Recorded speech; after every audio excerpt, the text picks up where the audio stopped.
Welcome back to another episode of the Big Nick Energy Podcast. I'm your host, Brad Dressler, as always. Now, today we are joined by a very, very, very special guest, a woman who needs absolutely no introduction. You've seen her on ESPN, MSG Network, a name mentioned. So we were just speaking off air. A name mentioned amongst the elite when it comes to Georgetown alumni. You have Patrick Ewing. You have Allen Iverson, and then you have none other than Monica McNutt. Monica, oh my gosh, y'all gotta stop with that one. I think Zoe is gonna find me one day and be like, "Why you got people talking crazy?" Zoe, a lot of names out of that school. How you feeling? What's going on? Good. So what are we? We're recording this pod on a Monday. Sunday, the tragic and tough loss to the Memphis Grizzlies. I was joking with the guys in the studio. Well, I wasn't really joking. They were joking with me oh, when you first got here, you were so optimistic. Look at you now. Now you're on the roller coaster with us. And I'm like, yeah. I am. Yeah, it's definitely a tough existence being a Knicks fan, as we all know. It's never fun, but you just can't live without it. You know, mm-hmm. It's like the little brother that you like to tease. You know what I mean. It's a fun team to root for sure. But yeah. I guess let's jump right into things because I've got a lot that I want to kind of go over with you and kind of pick your brain if that's cool. So one thing that I kind of wanted to open this up on, I wanted to open up a little bit about you, right? So I'm a Knicks fan. I mean, I've been a Knicks fan my whole life, but I've really been following the team really since, God honest truth is 2010, 2011, around the Amari Stoudemire signing / Melo trade. Now, one thing I've always, you've been covering the Knicks for now about 2 years, going on 3. Yeah, going on 3 years. You've been covering the Knicks for about 3 years now. And one thing that I've always found unique and really admired about your coverage is that although you're a former ball player yourself, you're not a former, NBA player turned media personality. You're not like a part of the little boys club that they sometimes have. Some of those guys sometimes have like an allegiance to players and coaches and agents and stuff like that. You're not a part of that circle, which is awesome. One thing that I love about you is that you don't bite your tongue, where others might.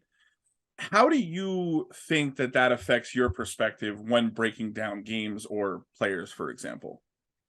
Honestly, Brad, my personal motto is don't say it if you wouldn't say it to their face, right? Right. But to your point, because I've sort of entered the space as an unknown entity, I don't have those allegiances don't exist, right? Mm-hmm. And I think as an athlete, there was nothing that irked me more than some BS sugar-coated nonsense. Tell me where I came up short, tell me how to improve and how I can stay on the floor, right? And so I sort of approach my analysis in the same way with the utmost respect. Very rarely, if ever, do I get into folks' personal stuff because I don't think that's important outside of maybe something Kyrie got going on, right? I try to approach it as the game is the game. And so I think sometimes it's not always what you say too, but how you say it. So I'm mindful of that. I think for the most part, the way I have said stuff on set or on television is the same way I would say it to dudes when I pull up on shoot around, whatever. And I've been called to the carpet over some stuff too. And I'm like, all right, well, let's talk. Let's talk about it. Cool, I see your perspective. I still disagree, or I said what I said, or you might be right. I need to walk that back. I think it is an ongoing conversation because teams change, players change, the season goes on. But for me, if I wouldn't say it to a dude's face, for the most part, I don't say it. And I try to keep it about the game. And so that is free in many ways. Yeah. Yeah, like I said, and I've noticed countless times where maybe guys like Wally would kind of walk something back, or even going over to ESPN. Kendrick Perkins obviously has his allegiances to certain people and players, and so on and so forth. And one thing that I've absolutely just admired so much is that you are just so true to yourself, and it's just it's really refreshing to watch, especially from a sports coverage / analyst perspective. So I absolutely adore that for sure. I appreciate that. That does not mean that I don't always that I've never put my foot in my mouth. Of course. The day after I was like, the Warriors window is closed, I literally got off TV and was like, I probably should have said that. Well, yeah, they gave it to you last year, so Mm-hmm. they made you eat some crow, so to say. For sure. For sure, for sure. Yeah. So I mean, let's kind of pivot over to the Knicks because that's why we're here, right?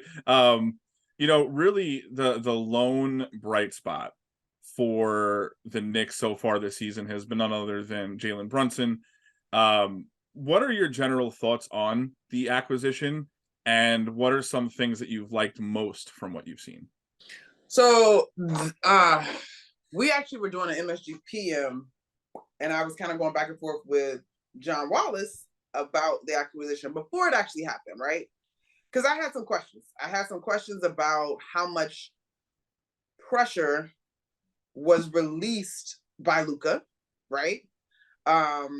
I had some questions about the Knicks system and Tibbs versus J Kidd, who was clearly willing to get up and down the floor and trust his guys. And J Dub is like, Ma, did you see what this dude did in the playoffs without Luka? Like, he's like, the spotlight doesn't get bigger than that. And I'm like, you're not concerned about the sample size though? He's like, the spotlight doesn't get bigger than that. I'm like, okay.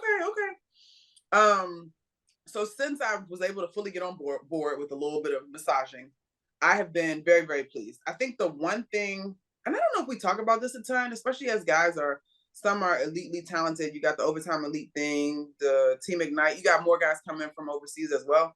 But like Jay Wright produces pros, like consummate pros. You know what I mean? And my Hoya heart, like that hurts a little bit, but his track record is his track record, right? And so I think Jalen is unique in obviously his dad, his relationship with Tibbs, but beyond those things, his personality. For me, there are 8, maybe 10 no nonsense, pure point guards, never really gonna stick their foot in their mouth. They just show up in a straight business in the league. And Jalen easily falls into that mold for me, right? Like you think of like Mike Conley, Drew Holiday, Malcolm Brogdon, like these guys that are just, they're not gonna be the guy to start a fight, probably not the guy necessarily to end the fight either. But what you can bank on is they're gonna run their team and they're going to do their job and be professionals, right? I mean, you could throw Steph on that list, like we really started Chris Paul over the course of his career. Well, Chris might start a little something with his little extra stuff, but whatever. Anyway, I digress. So I think Jalen's personality, his sincere interest in both leading from the glamorous side and taking responsibility makes him very, very unique to New York and a good fit for sort of the inevitable highs and lows, that roller coaster that you and I talked about. Yeah, for sure. One thing I was actually speaking to, I don't know if you're familiar with him, BJ Bass, the player agent. He actually represents Norvell Pell. Okay. Yeah. A friend of the show. He actually mentioned the idea of Jay Wright maybe taking over for Leon Rose if and when he makes his exit. What would you think about that? So I've been kind of poking around to see what's up with Jay Wright. Nice. I think first up is some TV stuff from what I've gathered. A nice TV deal. I've actually heard him attached to Boston a little bit more than New York. Which is like, I know, like we don't love it. I don't, but the thing with Boston was coaching, which shout out to Joe Mazzulla doing his thing. I don't know if he wants that level of involvement. So I actually like the suggestion of maybe a high level thing. But here's the other part, and this is like super macro, probably not pertinent to this particular conversation, but I am a believer in this. You can give something so much that you just got nothing else to give it, and there's so much more life for you. Mm-hmm. Jay Wright was at the helm of Villanova for however long. You know the demands of that. He has a beautiful family. Like, if he wants to just enjoy basketball and it not be his job for the rest of his life, more power to you. So yes. I'm not sure, like I like that, but that is also not a comfortable position and would demand very similarly, probably very quickly, to what he experienced at Villanova, although he's not responsible for making sure guys are passing their semesters. Right. What we were discussing in our last episode was, as a matter of fact, 2 episodes ago, whatever. maybe he would kind of take on like a Phil Jackson role where he's the president of basketball operations. He kind of does the overseeing, and obviously he'd be very involved in recruiting as well, but he really wouldn't like travel with the team per se. I think that he's done everything. Yeah, he's done everything. You would disagree. I don't. There's no half of Jay Wright in any capacity if he's going to help a program win. You know what I mean? So yeah. I hear you. Like, we're going to make it less demanding than it was at Villanova. The travel to me is not the part that's demanding. It's the number crunching, and it's the contracts, and it's the how do we win. And like, for a guy like that who has been at the helm and the shot caller for so long, I don't see him the way I see a Brad Stevens personally. Like, if he's going to remain this, I don't know what they're calling it at Villanova, but he's still in touch with Kyle. Like, you know what I mean? Like, I just think he would be all in or not. Yeah. That's what I mean. That's what we were discussing. Like, maybe he wouldn't step into another coaching opportunity, but perhaps like a front office thing would tickle his fancy, so to say. But hey, wishful thinking. Listen, I'm a big Leon Rose fan. I think that he's done a pretty good job with what's been given to him. I think that, in my opinion, he may have made the wrong decision as far as the coach based on the personnel. But I think that, obviously Tibbs did a tremendous job in year one. He did a great job at pivoting and, grabbing Kemba Walker and so on and so forth. But neither here nor there. We don't have to kind of go down that rabbit hole. Brian's trying to get me in trouble. I'm not going down that rabbit we're hole. done. Nope. We're not talking on it. One thing that I do really want to talk on, that I was really excited to get a chance to speak to you on, was the RJ interview. You got RJ to sit down and do an interview in front of a whole bunch of people after one of the more tumultuous times as a Knicks fan. Just like a 2-month stint in limbo where we just didn't know what the hell was going on. His name was obviously being brought up perhaps the entire time. We don't really know. Begley reported on it like a month prior, like a month in, like, hey, RJ might be included, he might not. And then at the very tail end, we said we actually got some insider info that RJ absolutely was on the table, which was absolutely mind-boggling to hear. Considering that you do, but let me backtrack a little bit. Obviously, we're nearly 20 games into the season, and RJ hasn't looked that good. Let's call a spade a spade. I know you have a good relationship with the kid, so like, considering your relationship with him and your understanding of like kind of how his brain operates, I mean, what do you think is going on in his head right now? Like, how do you think he feels about how he's doing and what he can do to fix it? Watching him, Brad, honestly, I think his confidence is a little bit down. And that's natural. But, scorers, particularly shooters, you got to have a short memory, right? Like, shooters shoot to get hot, shooters shoot to stay hot. However, shooting in particular, I think he's relying on as a little bit of a crutch. When you watch him, he's got that hopeful follow through, which is like not a good thing when you're a shooter, right? But he can get to the rim still. Yeah. Oh, sorry, Pumpkin. Hold on one second, Brad. Let me just delete. Sorry, I can't talk to you right now. We're back. All right. He can get to the rim still. Now, it is a results-driven industry. Mm-hmm. He's not finishing great right now. But he can get there, and he can get fouled, and he can still knock down free throws. And so I think you got to strip this thing down to the studs in terms of rebuilding his confidence. A lot of that is going to be featuring him. A lot of that is going to be him getting to the paint. A lot of that is going to come from seeing the ball go in at the free throw line. I would like to believe, I don't know, we start getting to 20, it's tough to say this with a straight face. I like to believe that he's in a slump that he needs to come out of. It was starting to get a little late in the season to call it a slump, and maybe he's just not shooting the ball well this year. Yeah. But there are other parts of his game, right? I mean, we opened up talking about Memphis. The other part to me, it's not just Portland and Memphis. Well, Memphis didn't really do it, but Portland that's going to try to play y'all in the zone because y'all can't shoot. Transition basketball has to be a part of the DNA of this team for everybody. Like, everybody's better when they get an easier look or they beat a team up the floor, right? And so I think part of that comes into play with RJ. The one thing I trust about RJ is that he doesn't get too high or he doesn't get too low. He's got a great support system in terms of his parents. And I trust him to navigate it. Now, does navigating it mean he necessarily shoots the three as well as he did in the past, I'm not sure.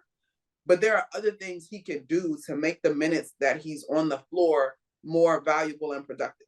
I honestly, like, yes, we get into stats, but I'm okay with some empty stats if I watched the basketball game and you were impactful. Right. You know, one concern when you talk about impact, one area of the game that he's been tremendous at for the last couple of years where he hasn't been, more notably than I even feel on the offensive side, is defense. I think that he's been getting absolutely cooked defensively. Anthony Simons just mollywopped him the other night, and it was just bad. It was just bad. It was ugly to watch because you got a kid that's like 6'3" and like a little tiny guard, and then you have big brolic RJ just not being able to keep a hand in his face. It was weird to watch, you know. But yeah, you know, you mentioned before like featuring RJ, and I'm with you on that, and in a lot of ways, to be honest with you, I do think that having Julius Randle here kind of does impede on RJ's ability to get featured more, because let's call a spade a spade. Jalen Brunson needs the ball. Jalen Brunson needs the ball. So if you want to have, you know, an option B, it's right now it's kind of in between the two guys. It's between the two lefties. Go ahead. But here's where I'd push back a little bit, Brad. Like, Jalen's numbers and time of possession, shots have all gone up over the last like 4 games, whatever, since midway through that West Coast road trip when he took responsibility for the Golden State loss. He's the best player in the squad right now. None of us are gonna argue. No question. But the pushback on what you said is, I don't know that he needs the ball if somebody else is being productive. Right. Like, I think Jalen is more than willing. RJ, you got 28 in you tonight, 28 and 7, bet. Like, cook. Like, I think he's more than willing to do that. But he's had to by necessity because nobody else has been able to find their rhythm, particularly in the fourth quarter when it matters. Yeah. But do you necessarily want... See, the thing, obviously, there's a vast difference between RJ Barrett and Luka Doncic, right? When the defense keys in on Luka Doncic, you can't double team Luka. He's going to find his man. You know what I mean? Whereas, I mean, you know, RJ did a lot of playmaking back in Duke, but for whatever reason, he can't really find his footing as a playmaker at the NBA level. But neither here nor there. Another thing that I wanted to kind of pivot towards, because I don't know if you caught this or not. I think it was a Shams report, if I'm not mistaken. So Shams reported out of The Athletic that the Knicks could be looking to move on from Derrick Rose and or Emmanuel Quickly. I know it's kind of like a weird pivot, but I just want to be conscious of your time here. You know, D Rose and Emmanuel Quickly, notably, the Knicks could be looking to acquire a first-round pick in exchange for IQ. What are your thoughts on both? They got a gazillion picks already. I mean, here's what I come back to, Brad. Same thing we started in terms of how I approach my analysis. It's a results-driven industry. I love Quick. Quick and Obi are my guys. I love them to death. It's a results-driven industry. And outside of Quick's 18-point performance the other night, he's another one that's been struggling to hit the three. And you have been hailed as the guy that don't miss when you on the gun in practice. Yeah. It's got to translate. It's got to translate. I think I would love to have a podcast conversation with Derek and just pick his brain about life. But again, I'm 33. What's Derek, 34? Like, around there, yeah. Derek is a dinosaur in basketball. And I admire and am inspired by all that he's done. I think he brings a level of leadership that this team needs. But currently, as constructed, this team is going to struggle in the Eastern Conference.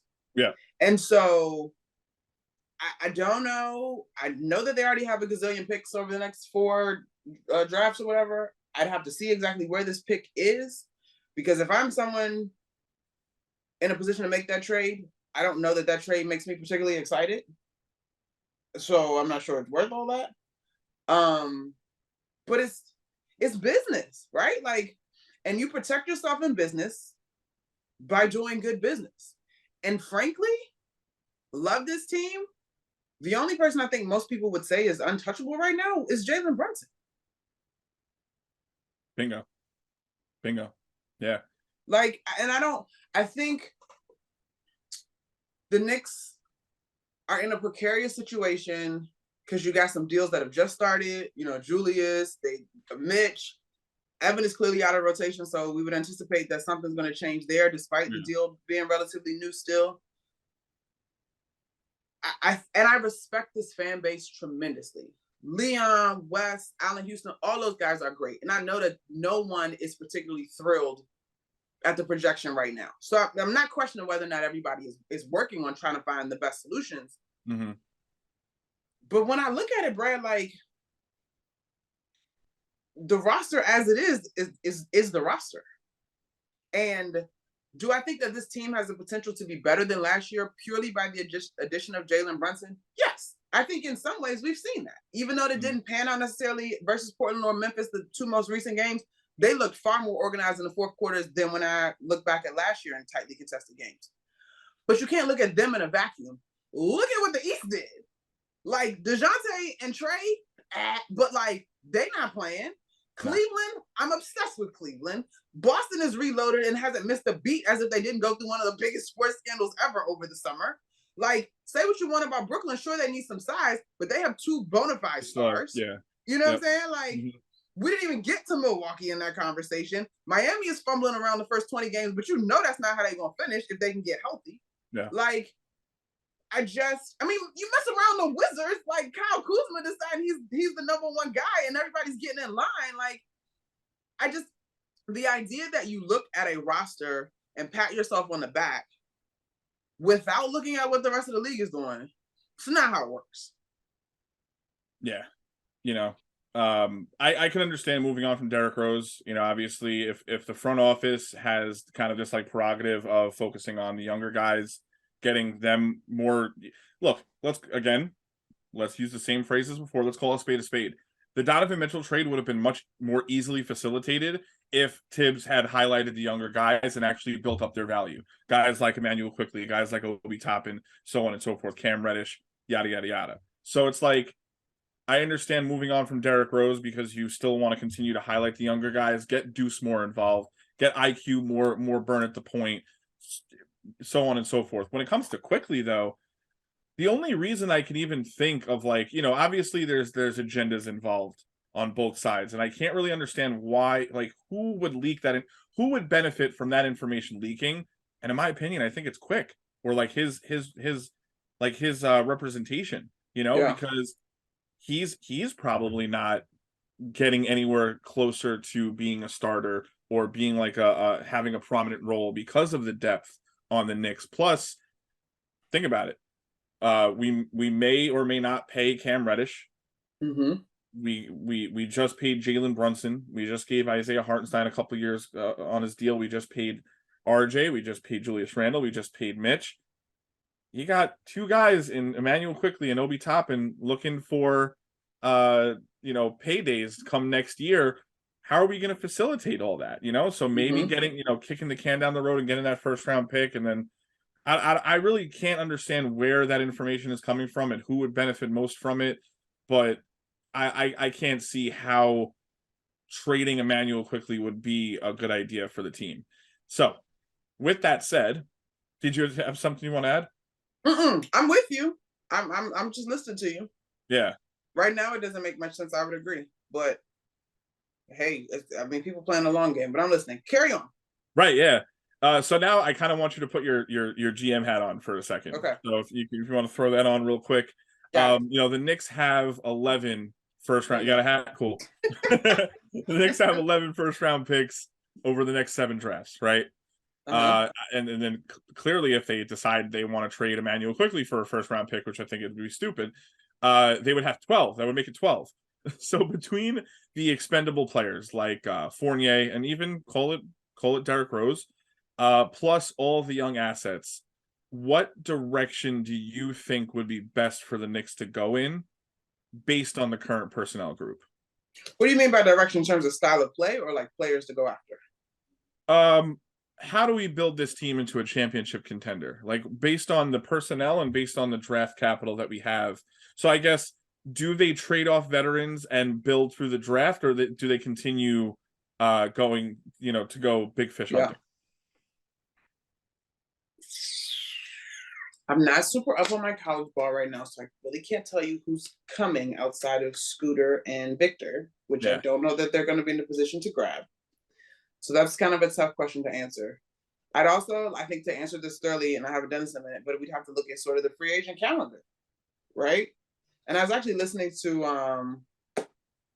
Wendy and those guys last week. Anyway, I think it was them, the Hoop Collective. I think, and it might have been Von Temps who was pointing out, one of the Tims, that like if the strategy was to hold on till the big free agent was available, like Donovan was your big free agent 2025, right? And Donovan was that, and so now you're like waiting. The only other like maybe on the free agency forecast, big, huge, big fat maybe would be Jalen Brown, if he decides to not, because his whole he has a sticky situation with his contract because he can't he technically he has to test free agency because of his contract, because otherwise he wouldn't be able to extend. He can only extend for 120% of what he's making now. Right now he's making like 27 million a year or something like that. So he's obviously a max player. So if he were to extend while on his current contract, he would be losing out on like 10, 12 million a year. So like he has to technically test free agency. Now, he's no longer with Donda Sports. What if he signs with CAA? It's funny that we're talking about this, because I was actually having the same conversation a little while back with Alan Hahn. So he was actually the one who brought up the idea. Han's all over that stuff. He's way better at all stuff than I am. Jalen Brown. Okay. I think for starters, I am a proponent of playing youth and going to the draft. Like, I support that. I think, again, you look around the league is getting younger. Even your favorite stars, as the vets, are sort of struggling, right? And so I think, I know that, and I have the utmost respect for Knicks fans, because y'all have been down the ride through some ups, downs, sideways, and all in between.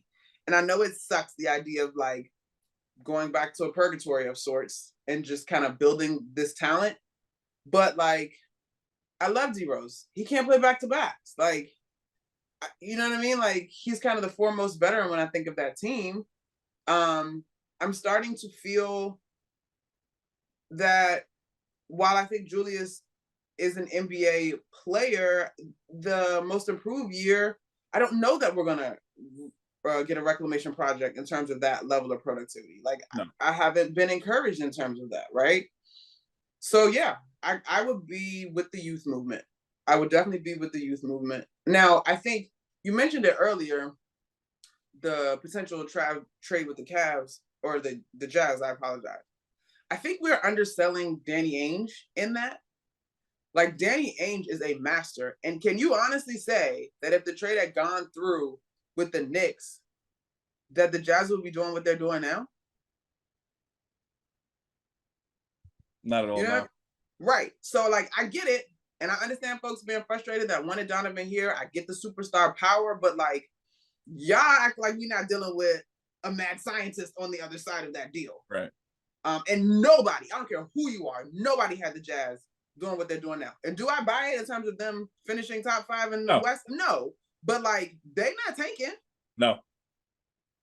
So I think there's a lot to consider. I personally would be with the youth movement for sure. And I think sometimes something, to me, beautiful can happen with like youth in terms of not just endearing a fan base, because like I said, I think Knicks fans are like the dopest out, but also like creating an environment that guys want to be in. Yeah. And I think that matters when you start to try to build and attract other pieces to a degree, because obviously you attract a big piece, you're probably gonna have some pieces going out. But like, I think the vibes around the team, particularly as we start looking at this generation of stars, that stuff matters. Yeah, for sure.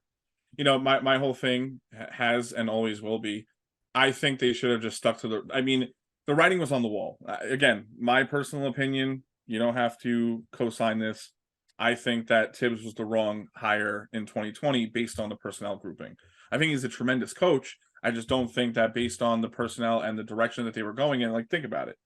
They drafted a guard in quickly. They drafted Julius Randle's replacement, and then that ended up. I personally believe that they were looking to trade Julius Randle. They couldn't get what they wanted from him, so they wanted him to play half the season and then maybe trade him at the deadline. You know, from what I heard, that there was talks of Mike Conley on the table. There were talks of Buddy Hield on the table, but it would have required us to add additional draft capital and so on and so forth. Who knows?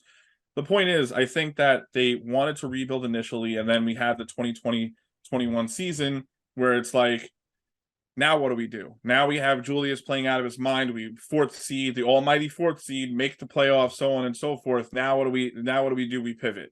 And I think Leon Rose and the crew did a really good job at pivoting, but the problem in that is now we're kind of stuck in this purgatory. We have 2 draft picks this year. We have the Mavs pick, which could really be a good pick because they're not playing all that well. But it's not going to end up in the top 10.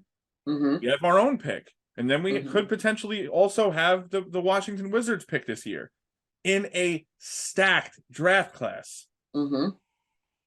Are we still going to go after a star when we have all these young players and all these draft picks? I don't know, man. You know, that's my whole thing. I feel like I'm not going to pretend I know more about running a team than Leon Rose, but I feel like it's so obvious, you know, that you would go after young folks. I look at all the teams that are doing well, and we'll wrap it up on this because I don't want we can go back and forth on this for an hour. But look at the teams that I aspire to be. The teams that I want the Knicks to emulate. Yep, there you go. Boston, Milwaukee, Golden State, even heck, Atlanta. Blech. But like, these are teams that have actually done a really good job of building the right. Freaking Portland with Anthony Simons cooking us every single time he plays. Memphis as another perfect example. Getting these homegrown guys and building teams the right way. The Knicks should be building like a small market team, and they always have been. And now they have the perfect opportunity to do so. And I don't know if we are. I think we're going to go trade a bunch of draft picks and a bunch of young guys for Zach LaVine, and who's half broken. Like, I can see it happening. I really could. Brad! I don't know. I hope not. I pray to God no. God, I'm listening to the teams you named, right? Anthony Simons can't become him if he's not already running alongside Dame. And for a chunk of his career, Dame and CJ.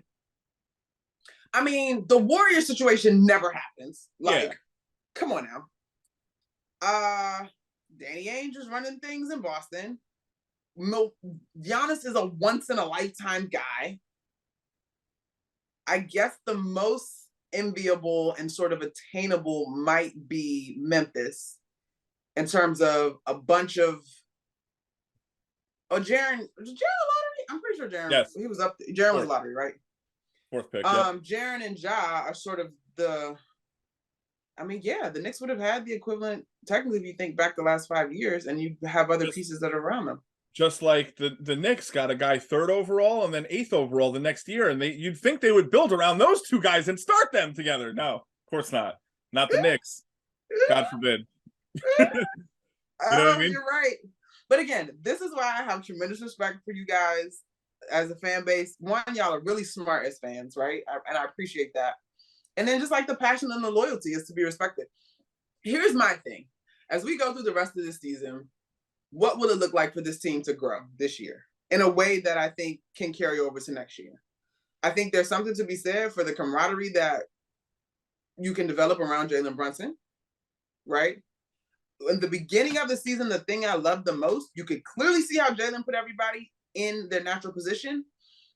If Julius keeps it simple, if RJ keeps it simple, if as a team they look for more transition opportunities and adopt more of Jalen's poise and presence in my mind, those will be signs of improvement and this team growing. I cannot promise you that it will translate in the wins column because the East in particular is crazy. But to me, those are things that you can build on moving forward. And to your point, if part of that also means allowing guys to get time on the floor to add to their value so this team can go and do business, then I'm okay with that too. I'm saying, I mean, I'm not going to shamelessly plug myself, but I am. I used to edit for a site called Daily Knicks. I don't know if you're familiar with it or not. It's part of the fan-sided conglomerate. So I was the editor there for about a year. So the draft that I covered extensively was the 2021 draft with Quentin Grimes and all those other guys. I did so much homework on Quentin Grimes, and I absolutely adore the kid. I love him so much, and I really wish that he were highlighted a little bit more, but for whatever reason, we just have this like log jam at the guard and the wing position right now that we can't highlight these guys that I wish that we could. So it's like, as crazy as it sounds, and we'll end it on this. As crazy as it sounds, maybe a Zach LaVine trade, as stupid as that would be, at the very least, it would consolidate some of those assets and actually take 2 or 3 guys and make it into one and be able to actually get some of the younger guys that are still left on the team some real actual playing time. The disgust on your face. Yeah, because is the Zach LaVine thing really in the rumor? No, God forbid. Okay. It became a thing because the Chicago sucks, but that's neither here nor that's the only reason. It was a thing on Knicks Twitter like a week ago. Like, oh, let's go get Zach LaVine. Like, no, his knees are breaking. Like so broken. I will say, and I get it, like the NBA system is not pickup ball, it's not high school ball.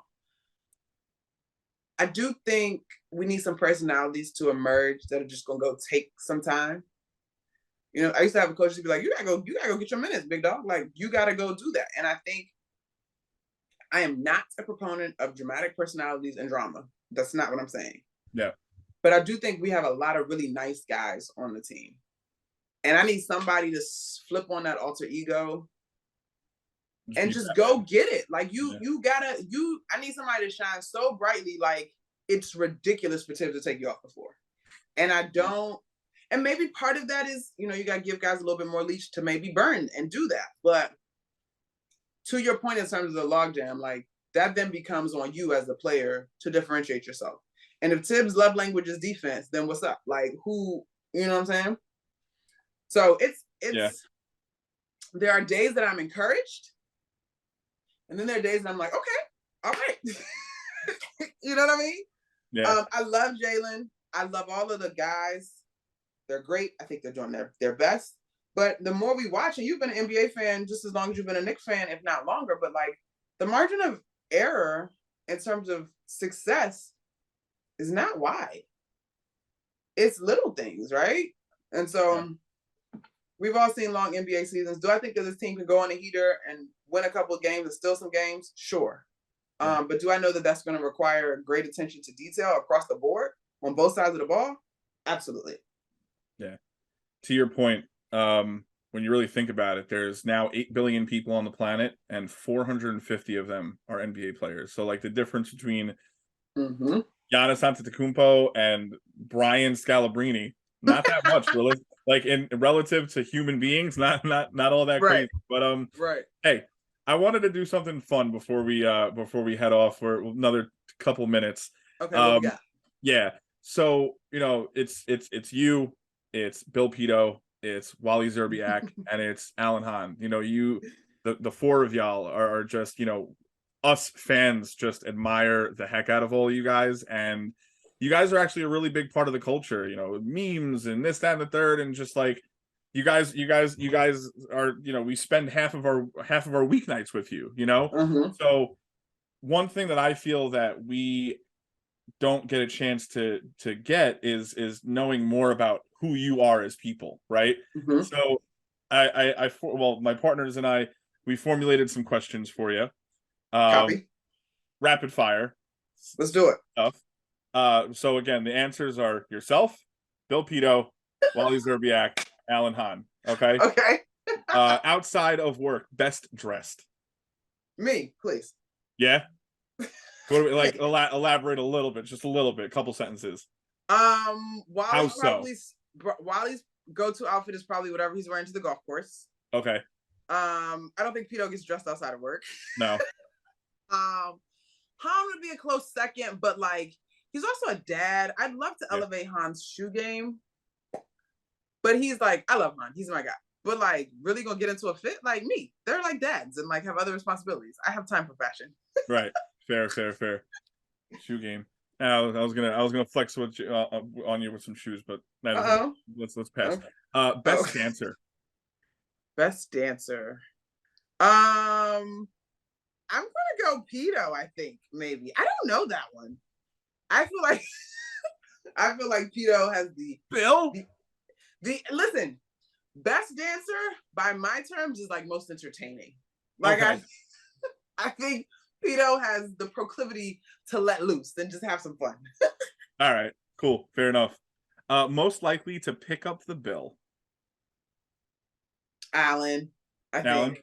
Yeah, Han's my guy. He's like consummate dad mode, like always thinking of the team. No. He's been on our pod I think like 2 or 3 times, but I've had my first interaction with him like a month ago. Arguably one of the nicest humans on the face of the planet. I love Han. It's scary how nice he is. It's like kind of weird. Maybe there's like some hidden agenda there. Who knows? Because it's just like you're too nice, bro. You're too nice. No, he's great. I love Han. The other day we were walking through this Delta lounge, and this guy comes up to us and is like, using colloquial language, he's like, y'all my people for real. And I'm looking like, you can't call Alan Han that. Like, what's wrong, you idiot? And Han just laughed it off like it was so hilarious. Funny. That is so funny. Okay, if you had to pick, I told Vinny that this was an obvious answer, but maybe it's not. Maybe it's not. Okay. If you had to pick one of the 3 guys to be your 2-on-2 partner, and you go up against the other 2, who would it be? Obviously, it's gonna be Wally. He's the real Thank you, Vinny. Well, although here we go. Wally's got some injuries he's working through. There you go. Hey, it's definitely not Pedo. We'll put it that way. Definitely not Bill, right? I think Alan would like try, like it would matter to Alan. Wally's so cool, but I also think that Wally is a former NBA 3-point sniper. Like he still got it. I'm going Wally. Yeah. Okay, fair enough. That's what I said. Best music taste. Alan's like really. He's like really with it. Like he'd be saying stuff, and I'm like, wait, what? I have because I'm not the biggest music buff. I'll be honest. I'm like, wait, I hear you. Let me go see what that is. Fair enough. Funniest. They're all hilarious in their own way. Yeah, but like who has like the comedic timing and just like the maybe like the second level humor?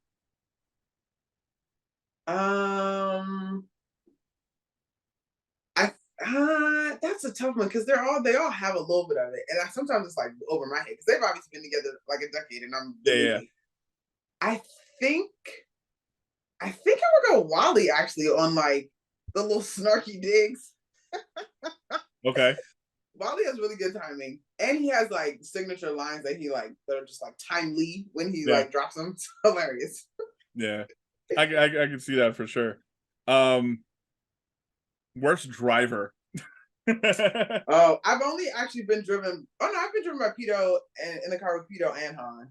I'm gonna go Pedo. He's a little nervous, Nelly. He's from California. That's why. Yeah, he's just like a little nervous. Like Pedo, just be cool. Just be cool. You listen. I lived in LA for a little bit. I lived in New York the rest of my life. There's no such thing as like drivers out there. Nothing in comparison. Oh, LA drivers are horrible, but I would also submit to you, Florida drivers are insane. Very accurate. Last but not least, who spends the most time on their phone? Ooh, it's probably a tie between Alan and Wally. Alan's on Twitter. Yeah. Wally might be on Instagram. Okay, fair enough. You didn't pick yourself for a lot. Oh, am I in that too? Hell yeah. I mean, I'm on the phone. I'm probably on the. I don't know. Alan's like on his Twitter, like, and they do like a Facebook, not Instagram live, like before we do a show. I don't know. Do they beat me? I probably beat them. I probably beat them on the phone for sure. Fair enough. Cool. Hey, this has been real. I really do appreciate your time. This was awesome. Monica, where can the people find you? Oh man, holidays coming up. Got a bunch of different games. I'll be involved with on the college basketball side. I'm actually calling the G League Showcase. I'm really excited to get in the analyst chair. Very cool. Yeah, I'm super excited about that. Socials, McNutt Monica. I'm around, and I'll be on TV at some point. Yeah, right. Fair enough. As always, you can find me at Brad Dressler 24 and at Big Knick Energy _ on Twitter, at Big Knick Energy on Instagram and YouTube.